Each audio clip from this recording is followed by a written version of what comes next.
예수님의 생애 탄생 이전 엘리사벳과 마리아에 대한 말씀을 우리가 함께 나눠보겠습니다. 자, 엘리사벳은 세례 요한의 어머니가 되죠. 그러면 예수님의 어머니는 마리아가 됩니다. 세례 요한과 예수님은 이 몇 개월 차일까요? 6개월. 자, 요즘에 최초의 복음서를 마가복음이라고 하는 학설이 굉장히 유력합니다.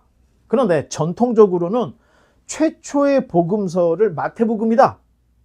그래서 우리의 그 신약 성경 전경에 제일 처음을 마가복음이라고 하지 않고 마태복음이라고 한 것은 마태, 마가, 누가, 요한이 그런 순서로 기록이 되었다.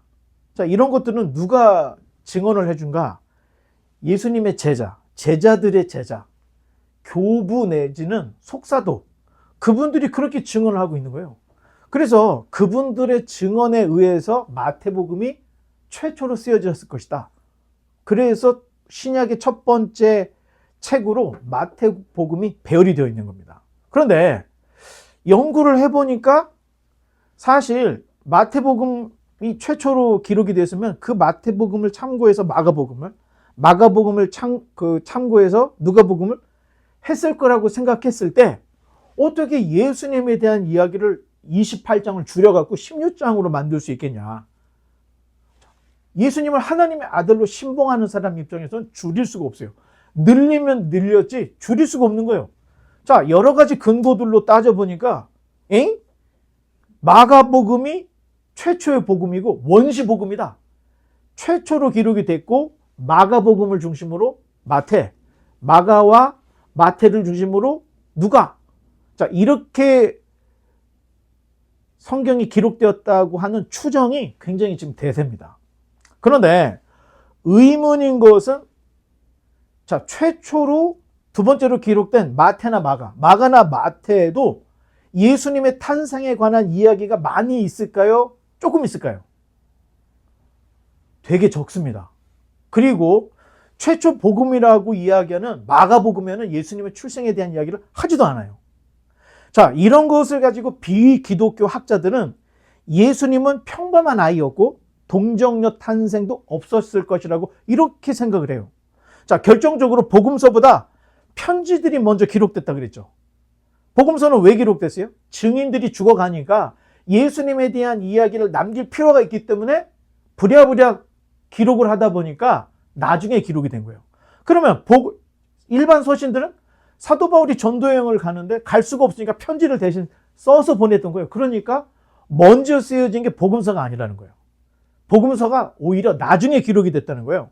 자, 그러다 보니까 예수님의 동정녀 탄생을 서신서에는 말하지 않습니다. 사도 바울의 편지 또는 다른 사도들의 편지를 볼 때 예수님이 성령으로 잉태된 동정녀 탄생을 말하지 않고 있다는 거예요. 따라서 동정녀 탄생은 나중에 예수님을 신격화하려고 편집된 이야기다. 지금 얘기는 여기 또 아멘 하면 안 됩니다. 비기독교 학자들 또는 신학자들이 하는 얘기예요. 사실 바울은 살아생전에 예수님을 봤습니까? 못 봤습니까? 못 봤을 확률이 훨씬 높습니다. 그런데 베드로 또한 예수님을 어디서 만났죠? 우리가 이제 예수님의 생일을 짚어가면서 보면은 베드로가 언제 최초로 예수님 만났는지도 이제 우리가 볼 거예요. 자, 그런데 우리가 대충 아는 복음서를 통해서 전해 들은 얘기는 갈릴리 바다에서 어부지를 하고 있을 때 예수님을 만난 거예요. 그러면 베드로는 예수님의 탄생 청소년 시기를 알았을까요? 몰랐을까요?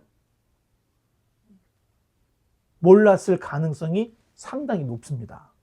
자, 베드로뿐 아니라 다른 사도들도 3년여 년의 그 예수님의 공생애를 따라다니다가 십자가와 죽음을 경험을 했기 때문에 예수님의 과거에 대해서는 솔직히 잘 모른다고 하는 게 정답인 거예요. 자, 베드로와 제자들은 경험적으로 예수님이 하나님의 아들이라는 것을 3년 6개월 동안 예수님과 공생애를 동고동락하면서 본 거예요. 그렇죠? 자, 굳이 동정녀 탄생을 제자들은 언급할 필요가 없었던 거예요. 자, 그런데 바울 입장은 다르다는 겁니다. 다른 제자들은 살해상전에 예수님을 받고 세례 요한 때부터 예수님을 알고 지냈던 사람들인 거예요. 그러니까 이 사람들에게는 예수님의 동정녀 탄생에 그렇게 큰 문제가 아닐 수 있었다는 얘기예요. 그런데 바울은 12 제자에 포함되지 않은 또 하나의 사도였죠. 자, 그러니까 교회들이 제일 큰 그 어려움 중에 하나가 바울이 사도가 아니라고 하는 공격이 너무 많았던 거예요. 그러니까 사도 바울의 편지 대부분이 3분의 1 정도는 자기 사도권 방어에 쓰고 있어요. 자, 그러다 보니까 다른 사도들보다 더 정교한 예수님에 대한 이야기를 알고 있을 필요가 있었던 거예요. 따라서 사도 바울이 가이사랴에 3년 동안 투옥이 되어 있을 때 누가로 하여금 온 유대 땅을 돌아다니면서 누가야, 네가 복음서를 제대로 한번 써봐라. 그랬을 가능성이 있다는 거예요. 특히 데오빌로에게 보내는 예수 그리스도에 대한 정확한 보고서가 필요했을 것으로 보고, 이 데오빌로는 누구냐? 우리가 전에 누가복음 사도행전 할 때 했죠? 사도 바울이 개종되기 전 유대교의 바울과 데오빌로가 기독교를 대단히 박해했던 중심 인물 중에 하나였다는 거예요. 따라서 바울은 의사였고 글재주가 있던 누가에게 아주 정교한 복음서를 쓰도록 주문을 했을 것이고, 누가의 첫 번째 복음서는 누가복음, 두 번째 보고서는 사도행전, 이렇게 두 권으로 써서 예수 그리스도로부터 지금 현재 사도 바울의 상태까지 이 모든 것들을 상세하게 알아보면서 이 기록을 했을 것이다. 그러니까 다른 제자들은 이렇게 정교하게 쓸 필요가 없었던 겁니다. 그런데 바울과 바울의 제자였던 누가는 필요성이 있어서 썼다는 거예요. 자, 넘겨보면 1절과 2절을 한번 같이 읽어보겠습니다. 우리 중에 이루어진 사실에 대하여 처음부터 목격자와 말씀에 일꾼된 자들이 전하여 준 그대로 내력을 저수려고 붓을 든 사람이 많은지라. 자, 누가는 목격자와 말씀에 일꾼된 자들이 전하여 준 그대로 내력을 저술하려고 붓을 든 사람이 많았다. 이렇게 이야기를 하고 있죠. 그렇다면 누가가 목격자였다는 거예요? 잘 봐요. 처음부터 목격자와 말씀에 일꾼된 자들이 전하여 준 그대로 내력을 저술하려고 붓을 든 사람이 많았다는 거예요. 그러면 누가 자신이 목격자라는 얘기예요? 목격자가 아니라는 얘기예요? 자기는 목격자는 아니라는 얘기예요. 그리고 처음에 복음서를 쓴 이들에게도 속하지 않은 사람이었던 거예요. 사건이 있고 목격자가 있어. 그 목격자들의 이야기로 기록된 복음서가 있었던 거야.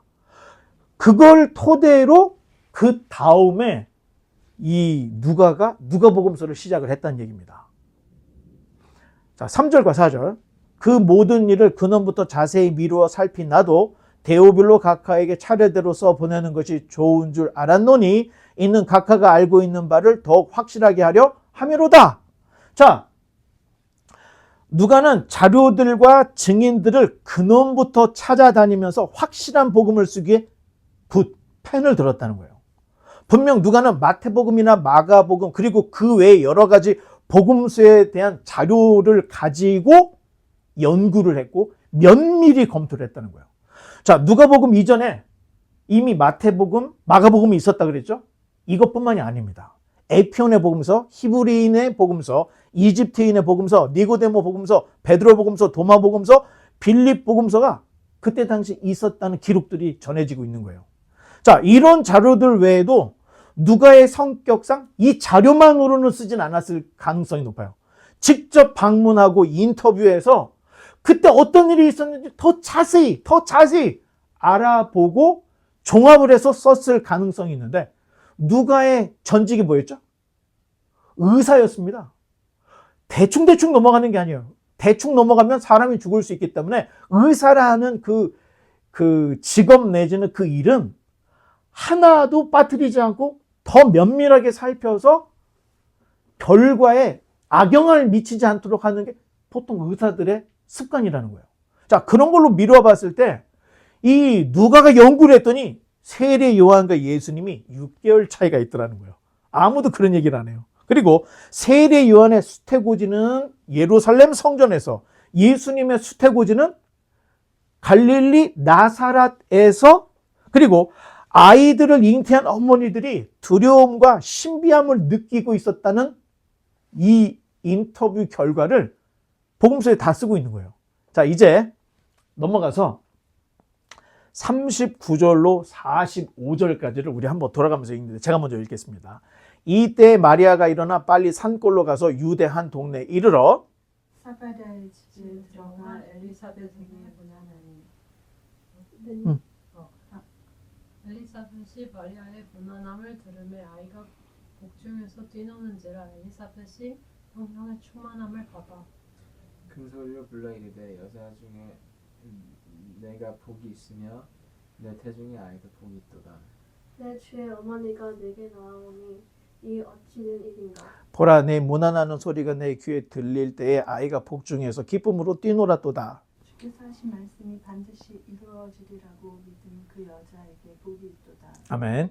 자, 사가랴가 수태고지를 받은 곳은 예루살렘 성전이지만 그들의 집은 예루살렘이었을까요? 아니었을까요? 아니었던 거예요. 사가랴와 엘리사벳은 유대의 산골에 살고 있었던 거야. 예루살렘에서 가까운, 지금도 마찬가지잖아요. 뉴욕에서 집 사는 게 쉽습니까? 서울에서 집 사는 거 어려워요. 도쿄에서는요, 30년 일해야 겨우 살까 말까 하는 거예요. 도시에서 예루살렘에서 집을 갖는다 할 때는 여러분 되게 부자인 거예요. 그때 당시에도. 그런데 사가랴는 아비야 반열의 제사장이었기 때문에 제사를 드리러 가야 돼. 그러니까 멀리 가지 않고 자기네 동네였던 유대 산지에, 이 산골짜기에 살았던 걸 볼 수가 있습니다. 자, 마리아는 수태고지를 받은 엘리사벳의 집을 방문했다. 이런 이야기를 우리에게 전해주고 있는데, 그 방문에 이미 잉태한 지 6개월 된 엘리사벳의 태에서 요한의 태동이 느껴진 거예요. 근데 딱 그때 마리아가 엘리사벳에 갔고, 엘리사벳이 갔을 때, 마리아가 갔을 때 엘리사벳에 잉태된 요한이 복중에서 뛰놀았다. 이게 굉장히 문학적인 표현을 쓰고 있죠. 또한 엘리사벳이 성령의 충만함을 받아서 마리아의 방문에 대한 노래를 해요. 그래서 그 유명한 이 엘리사벳의 노래, 그리고 마리아의 노래가 지금 오늘 읽는 본문에 다 나옵니다.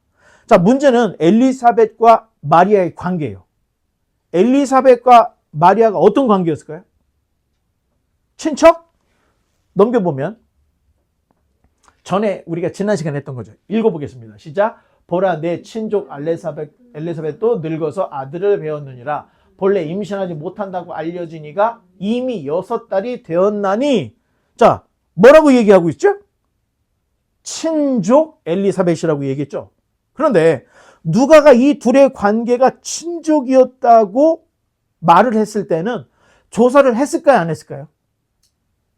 그 성격과 그 내용을 볼 땐 충분히 가서 인터뷰를 했고 족보까지 다 따져봤을 가능성이 높은 거예요. 왜냐?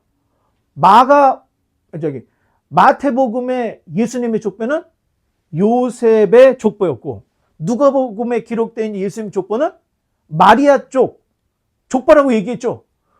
그 정도로 구별을 해서 쓸 사람이었으면 제가 볼 때 분명히 마리아하고 엘리사벳에 인터뷰를 했을 텐데, 사실 가문을 보면 엘리사벳은 무슨 가문이에요? 아론의 자손이라고 성경이 이야기하고 있어요. 그럼 마리아도 누가복음 3장에 기록되어 있는 족보서로 따지면 다윗의 유다 지파인 거예요. 그러면 이 둘이 친족이 되기 위해서는 어머니 쪽, 이 외가 쪽에서 레위 지파하고 유다 지파가 섞여서 결혼을 해야 친족이 될 수 있겠죠. 근데 거기까지는 얘기하고 있지 않습니다. 우리에게 친척이었다는, 자, 그렇게 되면은 엘리사벳과 마리아는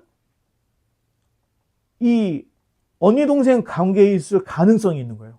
만약에 그렇다면 예수님과 세례 요한은 어떻게 돼요? 사촌이 되는 거죠. 자, 이런 것들 우리가 한번 생각을 해보면서 성경을 읽어야 되는데, 결론을 딱 이렇다 이렇게 하긴 어려워요. 왜? 자료의 한계가 있기 때문에. 자, 그렇지만 엘리사벳과 마리아가 친족이었었다는 것을 다른 누구도 말을 하지 않는데 누가만 이걸 밝혀내고 있는 거예요. 사실 고대 시대의 여행은 치안 문제가 굉장히 큽니다. 여러분, 우리가 만약에 여기서 뉴욕을 갔다 오거나 플로리다를 갔다 온다고 할 때 안전해요? 아니면 불안해요? 안전해.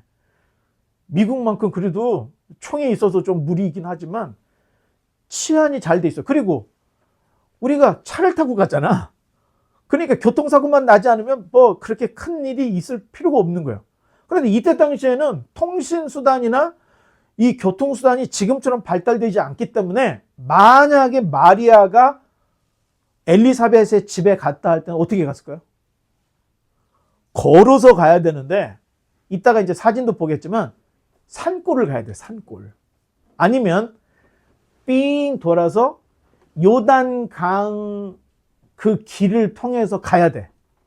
그러니까 굉장히 험한 길인 거예요. 자, 아마도 마리아가 나사렛에서 예루살렘 쪽으로 이 유대, 이 엘리사벳이 살고 있는 그 유대 산골까지 혼자서 찾아가는다고 할 때는 이게 간단한 문제는 아니었다는 거예요. 그러면 어째서 유다 지파의 마리아가 나사렛까지 와서 살았는지를 한번 생각해 볼 필요가 있습니다. 자, 마리아도 요셉도 둘 다 어디죠? 다윗의 자손이잖아. 다윗의 자손의 영지가 어디예요? 베들레헴이잖아. 유다 지파. 거기 살던 사람들이에요. 그런데 아론 자손이었던 엘리사벳은 제사장이었기 때문에 예루살렘 근처에 살아야 됐을 거고, 마리아나 요셉 가정, 그때는 결혼하지 않았으니까 따로따로예요. 이분들도 다 이 유대 산지에 살았던 사람들이었을 가능성이 있어요. 베들레헴 근처에서. 그런데 마리아도 요셉도 다 나사렛에서 살고 있는 거예요. 지금 현재. 그래서 천사가 수태고지를 할 때도 사가랴를 찾아갈 땐 예루살렘으로 갔지만 마리아는 나사렛에 살고 있었기 때문에 천사도 나사렛으로 갔다고 전해주고 있는 거예요. 자, 그러면 그림을 하나 넘겨보면, 자, 아유, 너무 많이 넘어갔네. 자, 여기 이렇게 보면 여기 갈릴리 해라고 돼 있죠. 여기 갈릴리. 여기 지금 이스라엘이라고 되어 있는데 사실 지도 이쪽이 북쪽이고 이쪽이 남쪽이에요. 이게 북쪽이고 남쪽. 이게 쭉 해서 이게 요단강이 돼 있는데 뭐 이게 쭉 가면은 이제 이쯤에 이 지도를 좀 잘라서 그렇지만 더 간다면은 이쯤에 예루살렘이 있고 그 밑에가 유다 지파들이 살던 그 유대 진영이 나와요. 그런데 사실 그 갈릴리 호수의 오른쪽을 보면 데가볼리라고 하는 지역이 나와. 데가볼리. 자, 데가볼리 호수, 갈릴리 호수 동편에 이 데가볼리라는 게 데카가 열이라는 뜻이야. 볼리는 폴리스를 얘기해. 10개의 도시가 몰려있는 지역. 그래서 하나, 둘, 셋, 넷, 다섯, 여섯, 일곱, 여덟, 아홉, 10개 있죠.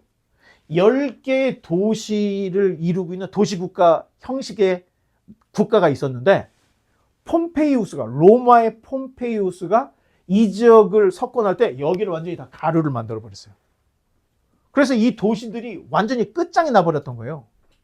그런데 주후 1세기쯤에 로마에서 야, 여기 그냥 버려둘 수가 없으니까 대대적인 교통 공사와 도시 건설을 했던 거예요. 자, 그러니까 사실 마리아나 요셉은 요 지금 예루살렘 유다 있죠? 요 근처에 살던 사람이 나사렛 갈릴리 옆에 있는 나사렛으로 이주한 이유가 그때 당시에 일거리가 없는데 로마에서 여기 지역을 지금 살리려고 대규모 공사를 하고 있는 거예요. 그러니까 자, 요셉의 직업이 뭐였죠? 목수였잖아. 사실 목수하면 우리가 생각할 때는 엔지니어인가 보다, 기술자인가 보다 생각하지만 그때 당시에 목수라는 게 일용직 잡보였던 거예요. 그러니까 먹고 살기 위해서 사실 자기네 땅이 없던 사람들이었던 것 같아. 아니, 자기네 땅에 있으면 뭐로 돌아다닐 필요가 있겠어요. 그냥 거기서 농사 짓고 살면 되지.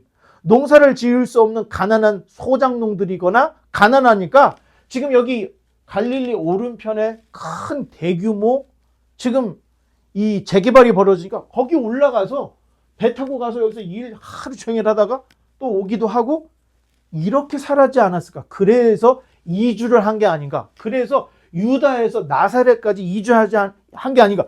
이렇게 생각을 한다는 거예요. 자, 이렇게 볼 때 모르긴 해도 마리아와 엘리사벳의 집은 친척이거나 아니면 굉장히 가까운 이웃 내지는 친족일 가능성이 높아요. 자, 그럼 넘겨보면 자, 56절 한번 읽어보겠습니다. 마리아가 석 달쯤 함께 있다가 집으로 돌아가니라. 여러분 생각해봐요. 가족도 아니고 잘 모르는 사람은 3개월씩이나 자기네 집에 두겠습니까? 자, 요한이 증거는 친족이었고 마리아가 엘리사벳의 집에서 3개월까지 머물렀다는 이야기를 우리에게 전해주는 거예요. 이렇게 볼 때 둘은 친척인지 아닌지는 정확하게 몰라. 왜냐하면 친척이라고 하는 그 히브리어, 그 헬라어는 사실 동족이라는 뜻도 담겨져 있기 때문에 가까운 이웃일 수도 있고 진짜 친족일 수도 있는데 우린 잘은 몰라요. 자료가 한계가 있기 때문에. 그런데 일단 석 달을 엘리사벳 집에 있었다는 거예요. 자, 이 둘의 만남에서 두 개의 이 찬가, 엘리사벳의 찬가가 나왔죠. 복중에서 아이가 뛰노니라 하면서 막 얘기를 하죠. 우리 주의 어머니를 내가 보았네. 막 이런 찬가가 하나 나왔고 이제 마리아가 그거에 대한 답가가 나옵니다. 답가가. 자, 넘겨보면 이게 시편 103편 17절을 인용한 이 마리아의 찬송이 기록이 되어 있는데 46절부터 56절까지를 또 한번 읽어보겠습니다. 제가 먼저 시작하겠습니다. 마리아가 이르되 내 영혼이 주를 찬양하며 내 마음이 하나님 내 구주를 기뻐하였으는 그의 여종의 비천함을 돌보셨으니라. 보라 이제 후로는 만세 나를 복이 있다 일컬으리로다. 능하신 이가 큰 일을 내게 행하셨으니 그 이름이 거룩하시며 sorry. 그의 팔로 힘을 보이사 극률하심이 극률하심이 두려워의 자에게 대대로 이르는도다. 그의 팔로 힘을 보이사 마음의 생각이 교만한 자들을 흩으셨고 권세 있는 자를 그 위에서 내리치셨으며 비천한 자를 높이셨고 줄이는 자를 좋은 것으로 배불리셨으며 부자는 빈손으로 부르셨도다. 아멘. 자, 우리 여기 마리아 성가가 아까 우리 처음에 불렀던 내 영혼 주 찬양하며 이 노래가 이 마리아의 성가를 그냥 노래로 만든 노래예요. 그래서 내 영혼 주 찬양하며 내 영혼 그 내용 그래서 우리가 그 노래를 배우면서 우리가 시작을 했던 건데 자, 분명히 마리아의 엘리사벳 방문은 마리아에게 위로가 됐을까요? 안 됐을까요? 사실 마리아의 이때 나이를 13살쯤으로 추정을 합니다. 왜냐? 고대 시대 그 당시에 여성의 결혼 정혼기가 13살이었거든요. 그럼 마리아는 성숙하지 못한 소녀였다는 거예요. 소녀. 그런데 그런 소녀에게 결혼도 하지 않았는데 너에게 아이가 있을 것이다 했을 때 여러분 충격이었을까요? 충격이 아니었을까요? 엄청난 충격이었을 거예요. 그래서 나는 남자를 알지 못한 아이다. 그렇게 말할 정도로 마리아에게 지금 임신을 하고 잉태했다는 얘기는 이 소녀에게 굉장히 충격이었던 거예요. 자, 이때까지만 해도 마리아와 정혼한 요셉이 마리아의 임신 사실을 알았을까요? 몰랐을까요? 지금 요셉은 이름만 한 번 나왔을 뿐이지 요셉의 상황은 우리가 한 번도 안 나왔죠. 지금까지. 모르고 있었다는 거예요. 잠자리를 안 했는데 아이가 생긴다는 건 상상도 할 수 없는 일이었기 때문에 지금 요셉이 등장도 안 하고 있는 겁니다. 그런데 마리아에게 아이가 잉태됐다는 거예요. 자, 율법상 혼전 임신은 유대사에서 사형이었어요. 투석형. 아버지가 먼저 돌로 쳐요. 사람들 보는 앞에서. 그러면 동네 사람이 돌 들어서 다 쳐 죽이는 거예요. 이게 그때 당시 고대법이었어요. 그러니 마리아가 지금 내에게 임신했다. 얼마나 두려웠겠습니까? 이 소녀가. 그런데 마리아가 가브리엘 천사가 전해줬던 그 말을 듣고 그 말이 진짜인지 거짓말인지 알아보고 싶었을까요? 아니었을까요? 당연히 알아보고 싶었죠. 확인하려고 나사렛에서 유대 산지까지 혼자서 걷는데, 자, 넘겨보면. 자, 여기가 갈릴리 나사렛이야. 여기가 예루살렘을 지나서 유대 산지예요. 여기서 여기까지 마일 수가 75마일입니다. 그리고 지금 우리가 지도를 딱 보면은 이렇게 지금 초록색이고 이렇게 된 건 어디를 얘기하는 거예요? 여기가 이렇게 좀 어두운 초록색이잖아. 산악지대라는 거예요. 그러면 여기는 낮죠? 만약에 간다고 할 때는 여기서 이렇게 가서 이렇게 여리고를 통해서 보통 와야 되는 거나 아니면 그냥 산을 타서 와야 되는. 그러니까 직선 거리가 75마일이었으면 만약에 돌아서 갔다면 100마일이 훨씬 넘었을 것이죠. 굉장히 먼 거리였다는 거예요. 그럼에도 불구하고 이 소녀 마리아가 엘리사벳의 집까지 갔다는 것은 절박했다는 거예요. 지금 보통 일이 아닌 거죠. 그리고 엘리사벳의 집에 갔더니 임신 6개월 차 된 할머니를 본 거야. 엘리사벳을 본 거야. 자, 마리아 마음이 어떻게 했을 거예요? 가브리엘 천사가 거짓말한 게 아니었구나. 뻥이 아니었구나. 진짜 엘리사벳이 나이 늙어서 애를 가질 수 없는 상태라는 걸 다 아는데 벌써 임신 6개월이 됐다는 거예요.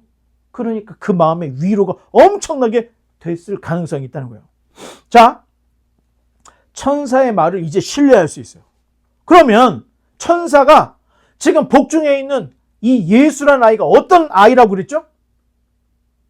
성령으로 잉태된 엄청난 아이가 너에게서 태어날 것이라는 얘기를 했는데 이걸 믿었을까요? 못 믿었을까요? 이제 믿는 거죠. 엘리사벳도 임신했다는데 와서 확인했으니 믿은 거예요. 자, 그러면서 마리아의 송가가 이제 막 나오는데 내 영혼 주 찬양하며 하나님 내 구주를 기뻐하며 능하시니까 그 찬송을 하는데 마리아의 그 찬송을 분석을 해보면 찬송이 굉장히 정치적이고 혁명적이라는 거예요. 자, 또 한번 넘겨볼까요? 이거 뒤로 가야 되겠네. 51, 52, 53절 한번 다시 읽어보겠습니다. 51, 52, 53절 시작. 그의 팔로 힘을 보이사 마음의 생각이 교만한 자들을 흩으셨고 권세 있는 자를 그 위에서 내리치셨으며 비천한 자를 높이셨고 줄이는 자를 좋은 것으로 배불리셨으며 부자는 빈손으로 보내셨도다. 마리아가 말하는 교만한 자, 권세 있는 자들이 누구일까요? 자, 여기 나오잖아. 교만한 자, 권세 있는 자. 교만한 자는 로마를 이야기할 거고 여기에서 말하는 권세자들은 로마에게 아부를 해서 권력을 잡은 자들을 이야기하는 거예요. 당시의 사회 지도층이 다 썩었어. 그러면서 하는 말이 어쩌면 마리아는 자기 자신을 줄이고 비천한 자로 느끼고 있었을 가능성이 높다는 거예요. 지금 나와 있는 이 찬송시를 봤을 때 자기는 줄이고 비천한 자. 사실 이러한 줄이고 비천한 자들은 모든 평민들이 느끼는 패배감이라는 거예요. 자괴감이라는 거예요. 내가 평생 일을 해도 나는 가난을 벗어날 수가 없어. 일을 위해서 유대에서 갈릴리까지 왔어. 그리고도 가난하고 매일매일 다음 식사거리를 걱정하는 평민들의 모습을 대변해주고 있는 거예요. 이러한 모든 마음은 마리아의 이 기도송에 나오는데 그러한 중에 마리아는 자신이 잉태한 아이를 통해 세상이 완전히 뒤집어질 거다. 이런 확신에 찬 찬가를 부르고 있는데 아이가 태어나면 교만한 자들을 흩으시고 권세 있는 자들을 내치시고 부자들을 빈손으로 보낼 것이다. 마리아라고 하는 그 이름이 구약에 나오는 미리암입니다. 모세의 누이였던 미리암이 이 마리아로 이렇게 불려지는 거예요. 자, 이 모든 것을 확신하고 확신에 찬 마리아는 3개월 동안 엘리사벳의 집에 머물다가 돌아가요. 자, 그러면 마리아가 머문 3개월이 엘리사벳에게는 자, 6개월에 갔으니까 3개월이 지나서 그러면 엘리사벳은 어떻게 돼요? 9개월, 10개월이 되는 산딸이 되는 거고 마리아는 임신 3개월이 되고 있는 거죠. 이 시점이. 자, 이제 말씀의 결론 맺겠습니다. 자, 누가는 헤롯 때 사가랴 제사장이 아비야 반열에 따라 성전에서 직무를 하고 있을 때 천사를 만났고 그로부터 6개월 후에 천사가 나사렛의 마리아에게 나타났고 마리아가 친족 엘리사벳 집을 방문해서 3개월 동안 머물다가 돌아갔던 이거를 굉장히 철저하게 조사를 했던 거예요. 그리고 누가복음에 이 사실을 그대로 기록을 했습니다. 만약 누가가 임의로 뭐 대충 이렇게 됐겠지 하면서 썼어. 누가복음이 퍼졌을 때 마리아가 가만히 있었겠습니까? 그 주변에서 야 이거 거짓말이야. 이거 잘못된 거야. 분명히 그런 제기를 했겠죠. 그런데 아무도 그에 대해서 말을 하지 않고 그때 당시에는 예수님의 어머니 마리아도 살아 계셨을 그때였던 거예요. 자, 그랬을 때 누가복음은 파묻혀버렸을 이 중요한 비하인드 스토리들을 직접 방문해, 인터뷰해, 자료들 다 찾아보면서 족보까지 확인하면서 예수의 그리스도 되심을 한층 더 신성을 강화하고 있는 이런 내용들을 우리에게 전해주고 있습니다. 자, 예수님을 알고 싶다면 성경을 봐야 돼요. 성경 전체는 예수님의 말씀인 동시에 예수님에 관한 말씀이기 때문에 성경을 보지 않으면 예수가 누군지 모르게 됩니다. 만약 성경을 보지 않고 남들이 믿는 것처럼 열심히 믿어. 그러면 성경이 예수님이 아닐 가능성이 있다는 거예요. 자, 예수님은 세상이 완전히 뒤집히기 위해서 오신 분인데 교만한 자들을 흩으셔. 권세 있는 자를 내리쳐. 부자를 빈손으로 보내실 그런 분이었다는 거예요. 그래서 그런지 예수님 당시에 당국자, 지도자들, 예수님은 그들과 친하지 않았습니다.